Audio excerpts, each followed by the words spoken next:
वे लोग कभी न भरने वाली कामनाओं का सहारा लेकर दंभ, मान और मद से भरे हुए मोह के कारण झूठी धारणाओं को पकड़ लेते हैं और अशुद्ध आचरण में लग जाते हैं। यह 16:9 का अगला कदम है। 16:10 पहले कृष्ण ने कहा था, गलत दृष्टि वाले लोग विनाशकारी कर्म करते हैं। अब वे बताते हैं कि भीतर उनकी हालत कैसी होती है। पहले बोला जा रहा है ऐसी इच्छाओं का सहारा लेकर जो कभी पूरी नहीं होती, मतलब एक इच्छा पूरी हुई, दूसरी खड़ी, फिर तीसरी, फिर चौथी, पर पेट नहीं, आग है, और चाहिए, और चाहिए। उसके बाद दम्भ की बात हो रही है, मान की बात हो रही है, मद की बात हो रही है।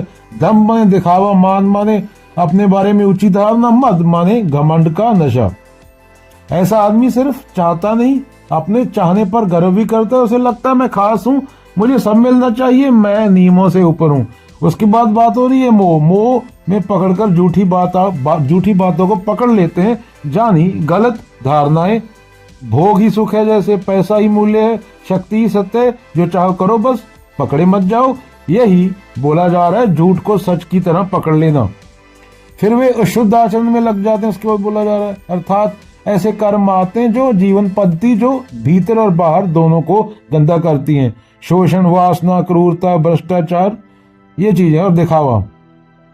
तो बहुत सरल भाषा में क्या बोला इस श्लोक में? कृष्ण कह रहे हैं कुछ लोग इच्छा के गुलाम हो जाते हैं, फिर अहंकार उन्हें अंधा कर देता है, फिर वे गलत बातों को सही मान लेते हैं, फिर उनका जीवन गंदे कर्मों से भर जाता है। मान लो एक आदमी सोचता है मुझे और पैसा चाहिए, और नाम चाहिए, और ताकत चाहिए। जब ये नहीं रुकता तो वह झूठ बोलता है, लोग का उपयोग करता है, दिखावा करता है और अपने लालच को सक्सेस कहता है। यही गीता का पॉइंट है। आध्यात्मिक अर्थ में समस्या केवल इच्छा की नहीं, समस्या है कामना। ऐसी तृष्णा जो कभी तृप्त नहीं होती, जिस मन में संतोष नहीं वह सत्य को नहीं देख सकता, वह हर चीज को उपभोग की वस्तु बना देता है। सीधी लाइन अब क्या? जो इच्छा से अंधा है वह झूठ को पकड़ता है, फिर अपने जीवन को खुद ही गंदा कर लेता है।